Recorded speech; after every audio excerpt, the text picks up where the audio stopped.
عملية محو المقدس وإزالته بات صعبا ويشي بمخاطر جسام في ظل رغبة السلطات في ترسيخها حفاظا على امتيازاتها.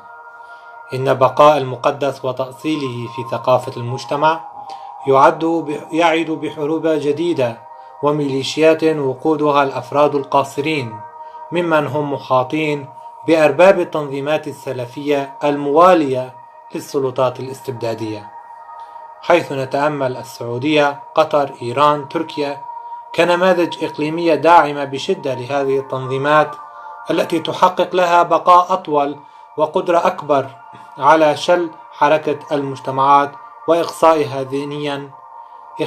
ذهنيا بغية إماتة شعور الديمقراطية لديها لصالح بروز الفاشية والتطرف الديني. أما دور التنوير والتوعية فقد بات خجولا على مختلف الصعد وغير قادر على أن ينأى بالأجيال من مغبة وقوعها في مصيدة السلطات الأبوية التي تحتقر في برامج عملها كل من الحرية والديمقراطية وصعود حقوق الإنسان بتجلياته الأبعد والأشمل. إن تضخم أزمة الهوية والانتماء وبروز الإشكالات العديدة هي من نتائج تلك السياسات السلطوية التي راحت تفتت المجتمعات وتذهب بها إلى مزيد من الضياع والانقسام على نفسها، وبذلك تتعدد بؤر العنف بشكل لا يمكن ضبطه، وذلك جعل الحياة مضطربة ومتفككة وذاهبة باتجاه الفوضى والانهيار.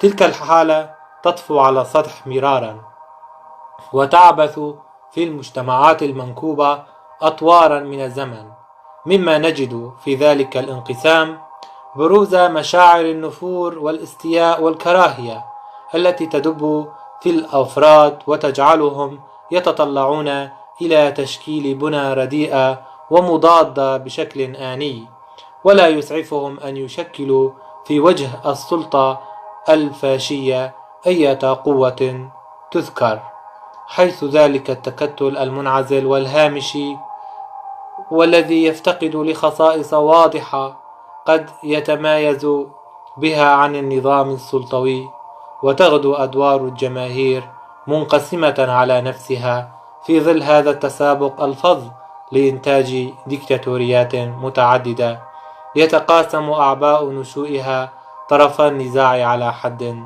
سواء.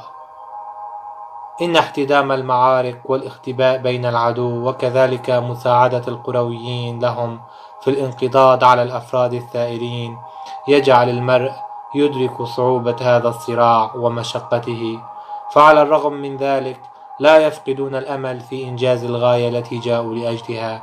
ويفسر هذا التكالب القوي ممارسات السلطة للحد من أي نضال ناجع يشن ضدها، حيث لا يتمكن الأفراد من هذا الصراع الدائر إلا أن يعيشوا في مرحلة إلهاء وإشغال تلك السلطة من أن تكون بمأمن. فالمجموعات القتالية تواصل عملياتها لبث القلق، وكذلك فلا نجد تأثيرها بالغا سوى دلالة أن بقاءها هو ورقة ضغط تثبت وجود القضية والمسح السامي. إن ظروف الحرب الصغيرة التي يعتمدها المقاتلون في الجبال غاية في الصعوبة والمشقة، إلا أن تلك الحرب مستمرة وقادرة أن تحقق أسهما في رصيد التجربة التي تعتمدها في بث الخوف والذعر، حيث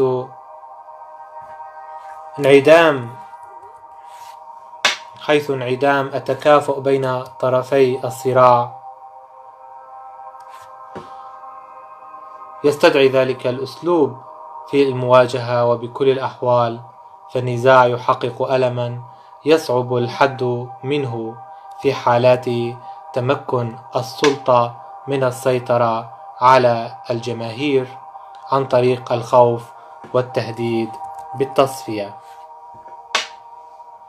إلا أن تلك الحرب تكون السبيل الوحيد لفتح الأبواب الصدئة المقفلة للسلام البعيد، فعلى الرغم من طبيعة الحالة الكردستانية وتشرذمها في شمال كردستان، إلا أن المسار الأكثر ثبات في المعادلة المعقدة هناك هو الاستمرار في التصدي والدفاع، وعدم إعطاء متنفس للسلطة الفاشية في النيل من عدالة القضية. ولا شك أن لذلك تبعاته ومآلاته على مراحل التحرك تلك، تبعا لتغيرات المنطقة ككل، أساسا لحروب أهلية طويلة الأمد. يمكن أن تترجم طريقة التفكير وتنافر الأمزجة استنادا لقسوة الطبيعة الجبلية وحالة الحرب.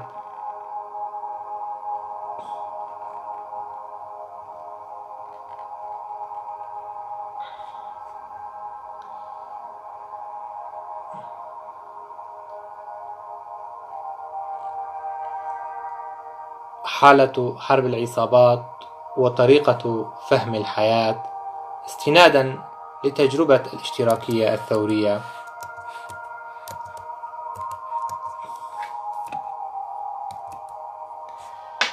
ومحاولة فهم طبيعة المجتمع الكردستاني في ظل النظام التركي الشمولي.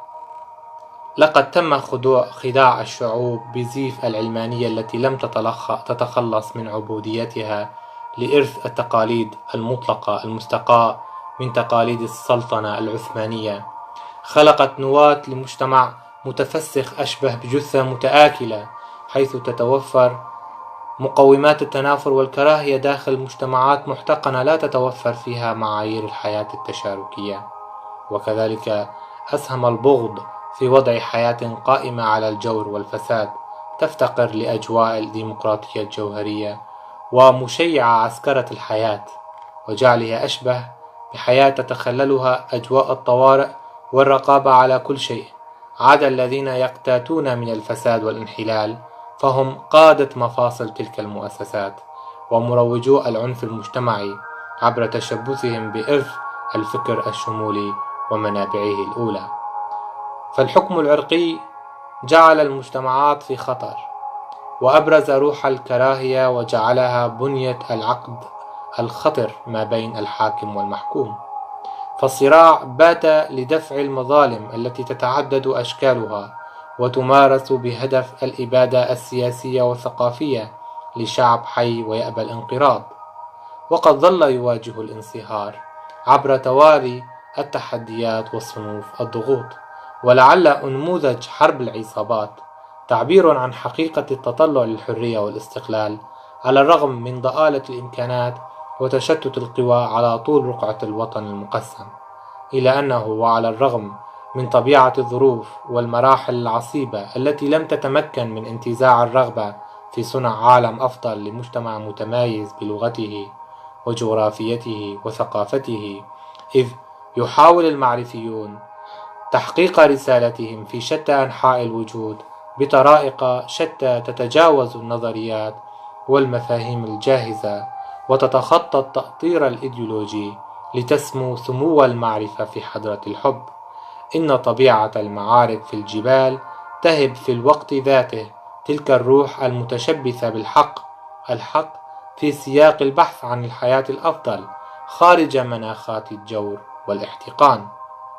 رحلة السعي باتجاه لقمة تسد الجوع، الانهماك في الوصول لحالة التشبع تلك، والمحاولة من النجاة من رصاصات العدو للانتقال لمحاولة متهالكة للتخلص من الجوع. الصمود بوجه العسكر والطبيعة القاسية، كل ذلك جعل المهمة أصعب، ومحاولة البحث عن قيمة تلك الحياة مبهمة. البحث عن التحرر الجوهري يشبه محاولة العثور على إبرة في كومة قش في حلكة الليل أمام سعي الثائرين للنجاة من الرصاص والجوع معا. يتحدث الجرح النازف إثر رصاصة طائشة حول طبيعة الحياة ووعورة مسالكها.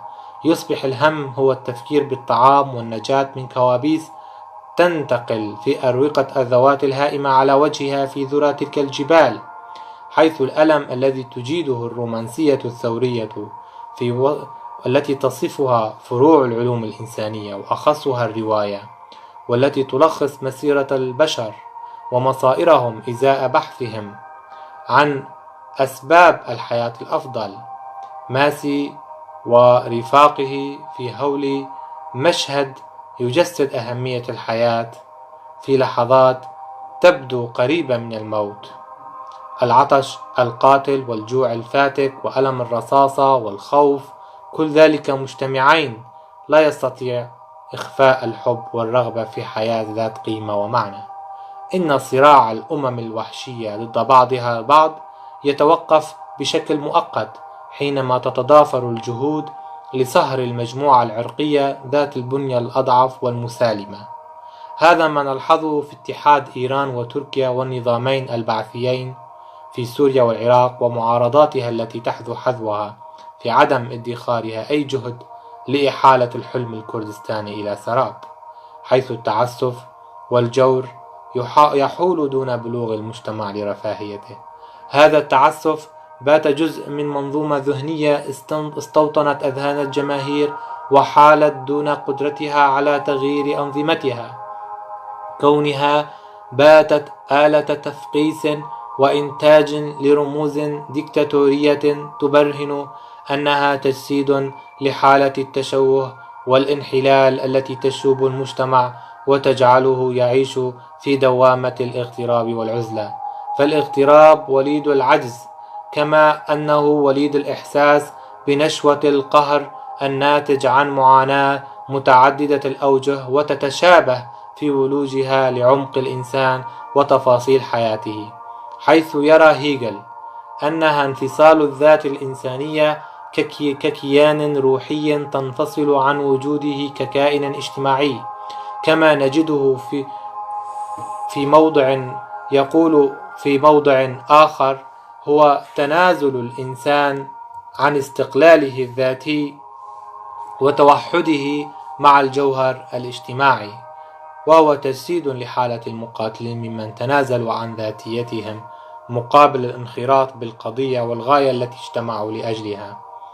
إن فقدان الشعور بالحياة المعتادة والمألوفة هو إثر القمع الممنهج الذي ترتكبه السلطة الشمولية، والتي اتخذت من إنكار هويات الشعوب أساسا لرسوخ سلطتها، وهذا ما جعل الفئات المقموعة تفكر بحلول أخرى تتمثل في مناهضة هذا الألم والعنف بعنف مضاد تم اتخاذه كتعبير عن حاجات طوعية فطرية، وهي الحاجة للاستقلال والتحرر من التبعية كمفهوم وكمنظومة قائمة، حيث لا تغيير لبنى الأمراض الاجتماعية سلطوية المنشأ.